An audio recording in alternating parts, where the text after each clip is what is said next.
Eh bien, dans l'émission d'aujourd'hui, je vais vous expliquer comment vous pouvez prendre la bonne habitude de marcher avec Dieu tous les jours de votre vie et le voir multiplier et le voir bénir votre vie sur tous les plans.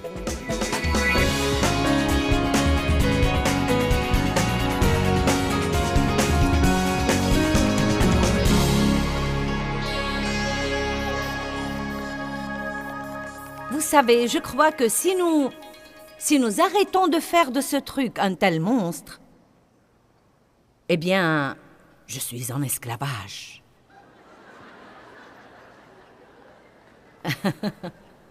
Vous savez, ce mot semble tellement mauvais.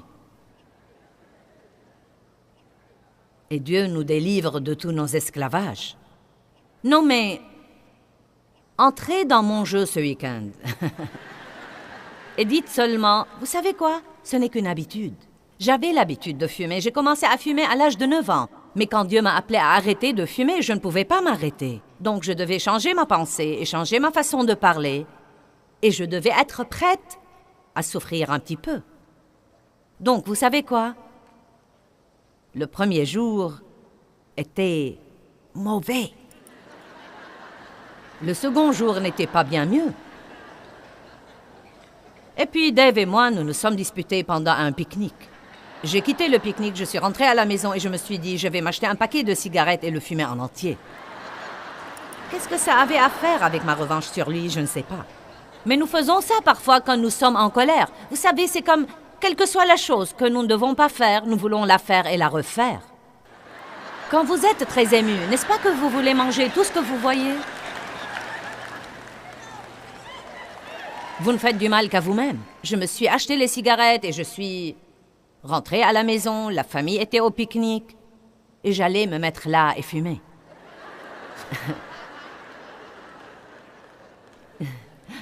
J'avais un choix à faire. J'ai tenu bon une semaine. Et ça commençait à devenir pour moi un peu plus facile. Un petit peu, vous savez? C'était comme un point critique pour moi. Je pense que chaque fois que vous essayez de vous débarrasser d'une mauvaise habitude, il va y avoir un point plutôt critique. Il y a comme un point où, vous savez, vous devez vraiment voir si vous avez pris une décision de qualité ou... Non mais, c'est facile de se mettre au régime dimanche soir après avoir dîné. La décision de qualité vient quand vos amis veulent déjeuner et ils veulent tous prendre un dessert. Et vous allez vous mettre là et dire « Non, merci ». Et j'ai senti... Vous savez quoi? J'ai senti que maintenant, si je fume ces cigarettes, je risque de me remettre à fumer pour le reste de ma vie. Et je ne vais pas faire ça. Et je les ai toutes jetées dans la cuvette des cabinets. Et je n'ai pas fumé depuis. Et écoutez-moi. Maintenant, écoutez. 30 jours plus tard, c'était du gâteau.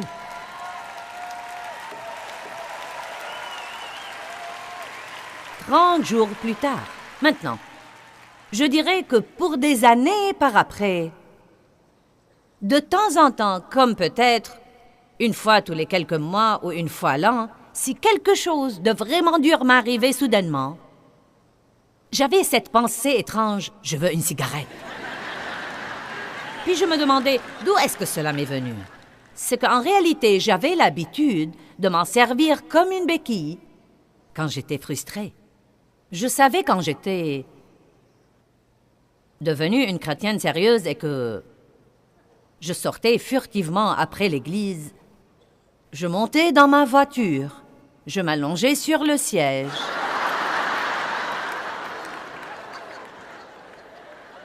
Et je fumais. Que je devais faire un changement. Ceux qui étaient là croyaient que la voiture était en feu. Je ne sais pas ce qu'ils en pensaient. Or, je n'essaie pas de vous condamner si vous fumez toujours. Vous savez, il n'y a pas une section fumeur au ciel. Vous savez, mais à dire vrai, je vais être absolument franche avec vous. Vous savez, les commérages sont probablement pires. Et l'avidité est certainement pire. Donc il ne s'agit pas de condamnation. Mais je sais aussi que vous voulez avoir un bon témoignage et que vous ne voulez pas vous faire du mal, épuyer et dépenser de l'argent que vous ne devriez pas dépenser. Allez maintenant. Il n'y a probablement pas une personne ici ou qui me regarde à la télé qui ne voudrait pas s'arrêter de fumer. Donc je vous dis que vous le pouvez. Et il n'y a aucune raison pour ajourner. Vous feriez aussi bien de vous décider et de dire « c'est fini ». Et vous savez quoi? D'ici 30 jours, ce sera fini. D'ici 30 jours, ce sera fini et vous aurez une vie de liberté. Ne craignez pas d'être gêné et perturbé pour quelque temps. Allez, écoutez-moi ce soir. Ne craignez pas d'être gêné et perturbé pour quelque temps. Vous dites « eh bien, je ne supporte pas ». Ne dites pas ça. Il faut que vous disiez « aide-moi, aide-moi, Dieu, aide-moi, aide-moi, aide-moi, aide-moi, aide-moi ». S'il le faut, asseyez-vous sur vos mains et dites « Dieu, aide-moi ». Eh bien, j'ai des habitudes, j'ai beaucoup d'habitudes. Je me brosse les dents plusieurs fois par jour. Je n'y pense pas, c'est une habitude. Je bois beaucoup d'eau. Et je bois maintenant tellement d'eau que si je n'ai pas une bouteille d'eau avec moi tout le temps, je me sens assoiffée. Et un des moyens de boire plus d'eau, c'est de garder une bouteille avec vous. Dès que je me lève le matin, sans projeter de le faire, sans y penser, je me dirige vers la cafetière. C'est comme... Et je vais tout droit à mon coin avec Dieu, dans mon bureau. C'est mon temps préféré de la journée, où je peux avoir mon temps de prière et d'étude, et prendre mon café du matin avec mon chien sur mes genoux. Je remue mes orteils tout le temps. C'est une habitude. Tous les soirs, quand je vais au lit, je m'applique une lotion sur les mains et les pieds. C'est une habitude. Je le fais depuis des années et maintenant, ils sont craquelés et secs si je ne le fais pas. Non mais je ne peux pas supporter, je ne peux pas m'endormir. Je mets quelque chose d'hydratant sur mes lèvres tout le temps. Mes amis me taquinent car je mets toujours du rouge à lèvres et je leur dis, il ne s'agit pas de rouge à lèvres. Je ne supporte pas que mes lèvres s'assèchent. Nous avons tous des habitudes. Dave a des habitudes.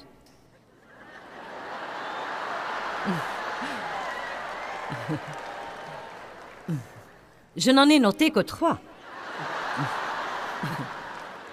Et je ne sais même pas s'il sait qu'il a cette habitude. Mais dès qu'il frappe la balle avec un swing, il fait toujours comme ça. Sais-tu que tu fais ça? Non, mais son pantalon ne risque pas de tomber. Mais il fait ça tout le temps. Et vous savez, peut-être pas après tous les swings, mais certainement toutes les quelques fois. Il balance le club de golf et quand il le remet, il fait ça.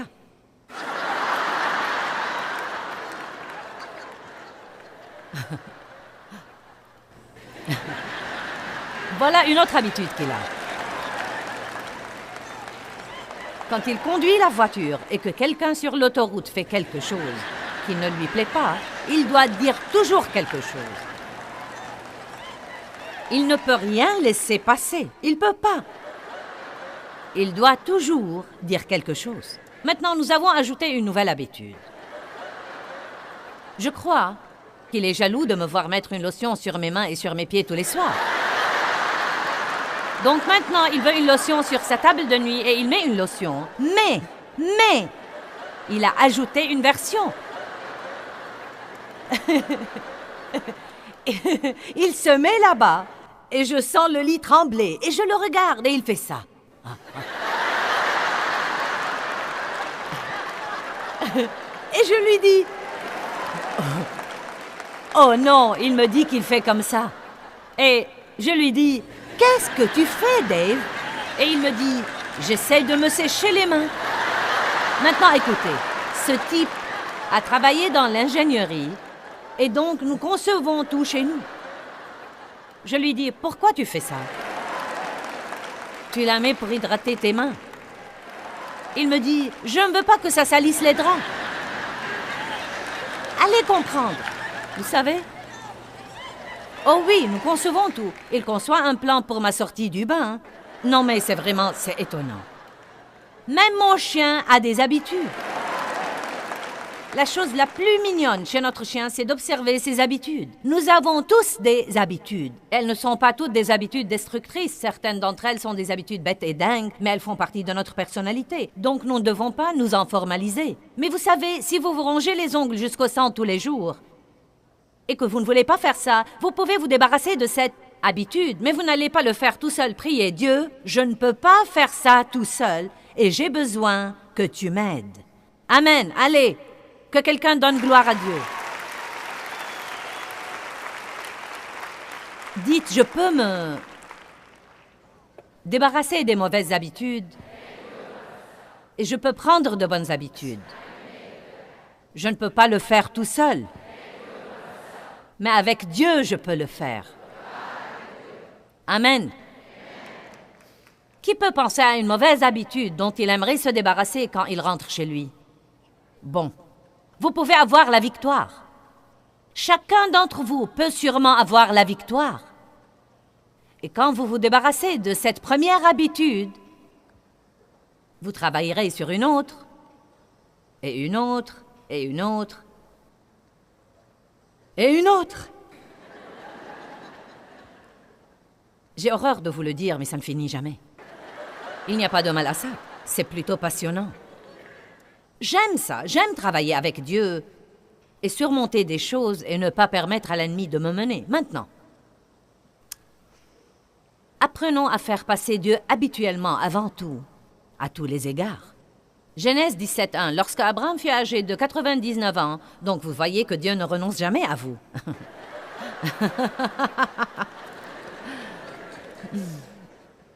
L'Éternel apparut à Abraham et lui dit, « Je suis le Dieu Tout-Puissant. Marche et vis habituellement devant ma face et sois parfait et mûr avec un cœur parfait. » Remettez la première partie de ce verset sur l'écran, s'il vous plaît. Regardez ce mot qui est dans la Bible amplifiée, « habituellement ». Marche et vis habituellement devant ma face. Ensuite, il nous dit, « Et je te multiplierai ». Et il explique quel genre de vie bénie il allait lui donner. Quand il a dit à Abraham, « Marche et vis habituellement devant ma face et j'établirai mon alliance entre moi et toi et je te multiplierai à l'infini. » Verset 3, j'aime ça. Abraham tomba sur sa face et Dieu lui parla. Que veut dire tomba sur sa face? Cela veut dire qu'il a entendu ce que Dieu a dit. Et ce que Dieu lui a dit était en fait, « Je t'ai choisi pour être l'homme avec qui j'établirai mon alliance, et si tu m'obéis, je te multiplierai à l'infini. » Et cette même promesse est pour tous ceux qui entendent ma voix en ce moment. C'était non seulement un message pour Abraham, mais encore un message pour vous. Eh bien, si vous marchez habituellement avec Dieu et devant Dieu, Dieu multipliera sûrement votre vie sur tous les plans. Et c'est vraiment infiniment mieux que le diable qui vous vole tout ce que vous avez. J'en ai assez de la soustraction, je veux la multiplication. J'aime mieux l'arithmétique de Dieu que l'arithmétique de l'ennemi. Amen. C'est un voleur. Il ne vient que pour voler, tuer et détruire. Mais Dieu dit, je vais non seulement ajouter à ta vie, mais encore la multiplier. Vous avez un rendement plus rapide avec la multiplication qu'avec l'addition.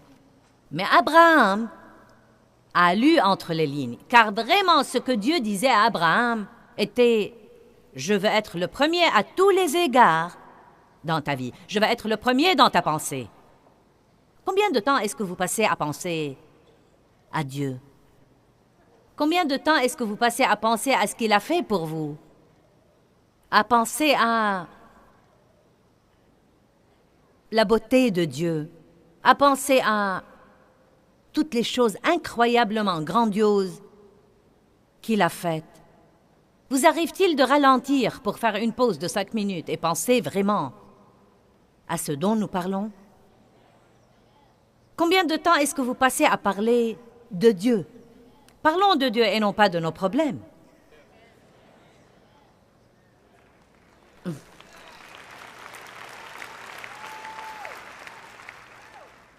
Lorsqu'il s'agit de prendre des décisions, est-ce que vous faites passer Dieu avant tout ou est-ce que vous faites passer vos sentiments avant tout?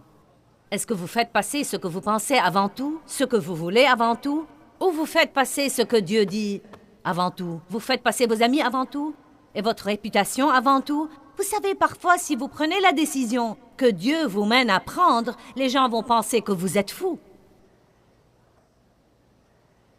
Quand j'ai pris la décision de suivre l'appel de Dieu sur ma vie, j'ai perdu mes amis et j'ai été renvoyé de mon église. Vous dites, oula!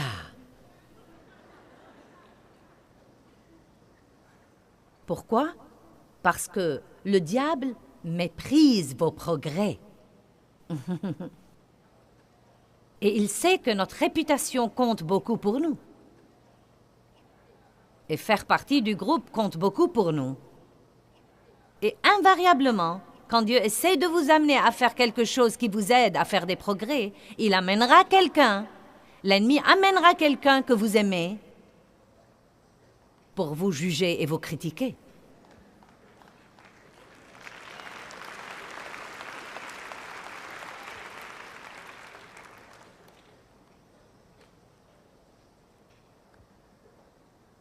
Allons à Colossiens 1:10. Je veux vous montrer 3 versets ici. Pour marcher, vivre et vous comporter d'une manière digne du Seigneur, lui être entièrement agréable et désirant de lui plaire à tous les égards,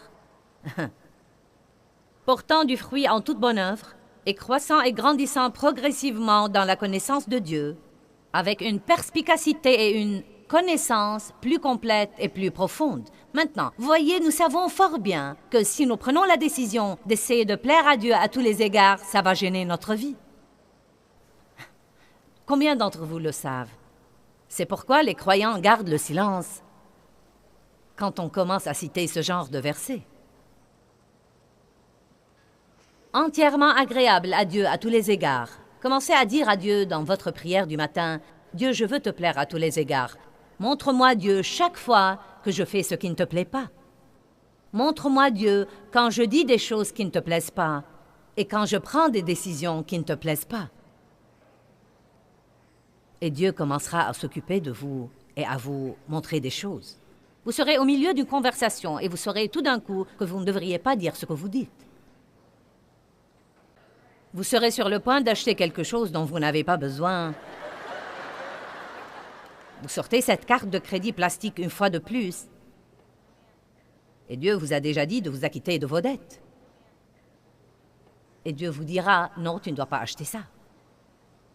C'est parfois embarrassant quand vous avez déjà tous les trucs sur le comptoir. Oh, allez, allez. Je les avais pris à la maison et Dieu m'a amené à les rendre.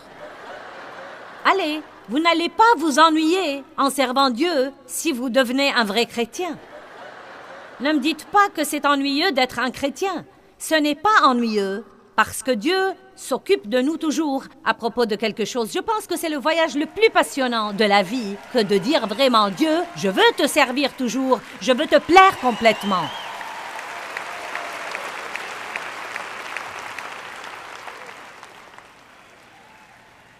« 1 Jean 3, 22.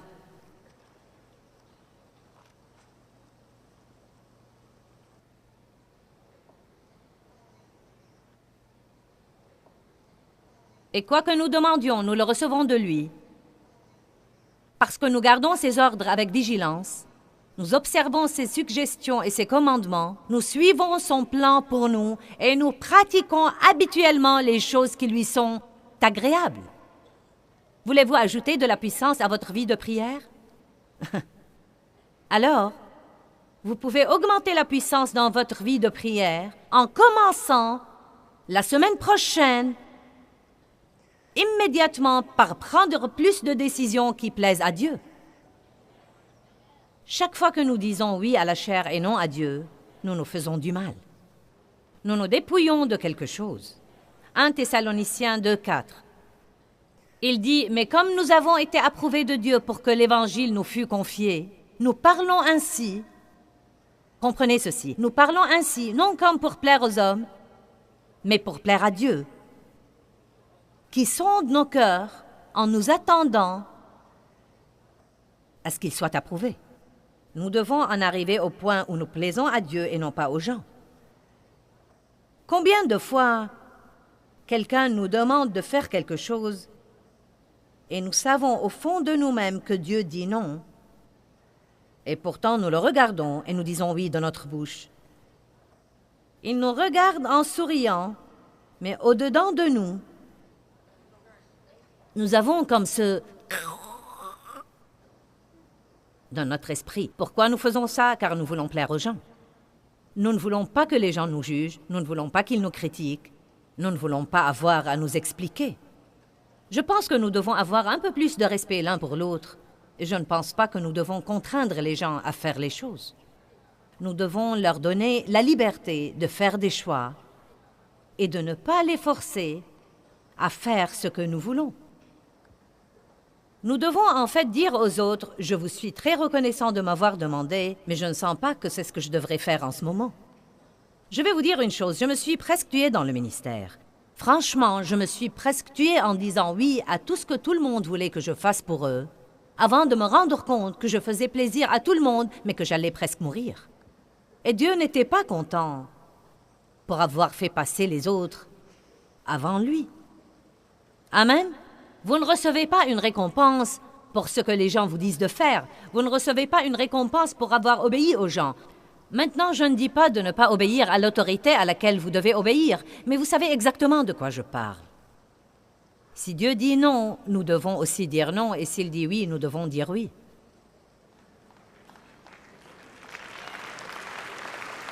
Est-ce que vous comprenez de quoi je parle? Vous avez la petite habitude de vouloir plaire aux gens. N'est-ce pas un sentiment affreux? Et vous savez, c'est triste que la plupart des gens ne soient satisfaits à moins de les laisser nous contrôler. Ce ne sont pas de vrais amis. Si vous avez un vrai ami, il vous dira « Suis tout simplement ton cœur.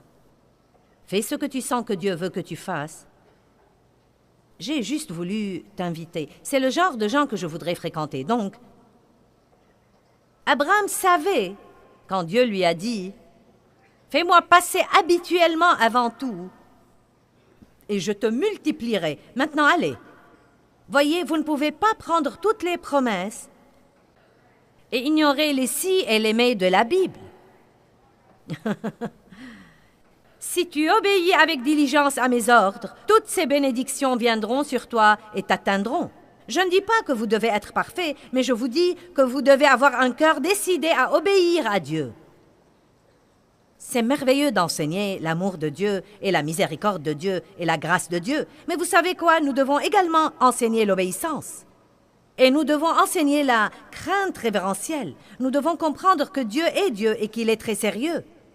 Rien que lire Deutéronome chapitre 28 devrait être assez pour nous amener à travailler à plein temps avec le Saint-Esprit pour nous débarrasser de toutes nos mauvaises habitudes et prendre toutes les bonnes habitudes que nous pouvons prendre. Juste Deutéronome 28, « Si vous obéissez avec diligence à tous mes ordres, je vous bénirai. » Et il continue verset après verset après verset après verset. Puis il dit simplement « Sinon, vous vivrez sous la malédiction. » Et ce n'est pas très drôle. Quand vous êtes habitué à vivre pour vous-même, il vous faut du temps pour changer. Je crois que la chose la plus importante de laquelle Dieu est venu nous délivrer, c'est nous-mêmes. Quand vous en arrivez au point où vous ne faites pas à votre idée et que vous l'acceptiez, vous avez été vraiment délivré. Vous savez quoi? Si vous ne pouvez pas être content à moins de faire à votre idée, c'est une mauvaise habitude. Si vous êtes facilement offensé, c'est une mauvaise habitude. Surmontez-la. Si vous êtes susceptible et que quelqu'un vous plaise toujours, ne mettez pas les gens sous cette pression. Surmontez-la. Qui ne voudrait pas raconter les histoires croustillantes qu'il entend? Oh, il y a quelque chose en nous qui veut raconter toujours ce qu'il sait. Vous lisez dans les psaumes le verset « Gardez les secrets des autres ». Oh Dieu, pourquoi fallait-il que ce soit là? Moi, j'aime parler. Allez maintenant. Mais n'est-ce pas vraiment merveilleux quand vous pouvez reposer votre tête la nuit et penser « Tu sais quoi, Dieu, je n'ai pas réussi à 100%, mais j'ai fait de mon mieux aujourd'hui. Pardonne-moi mes péchés, Dieu, et je vais essayer de nouveau demain. Aide-moi, Seigneur, je veux vivre pour toi. Je veux vivre pour ta gloire. Je veux te plaire toujours. Amen.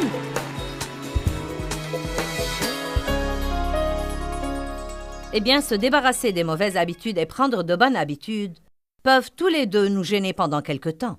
La Bible nous dit qu'aucune discipline n'est immédiatement sujet de joie, mais que la joie vient par après. Donc, je veux vous encourager aujourd'hui à ne pas craindre d'être gêné et perturbé et de compter sur Dieu pour vous aider. Méditez le psaume 28, verset 7. « L'Éternel est ma force et mon bouclier. En lui mon cœur se confie, compte et s'appuie en toute confiance sur lui, et je suis secouru. Par conséquent, mon cœur se réjouit à l'infini. » Il y a une puissance dans la parole de Dieu pour vous aider à traverser toutes les difficultés de la vie.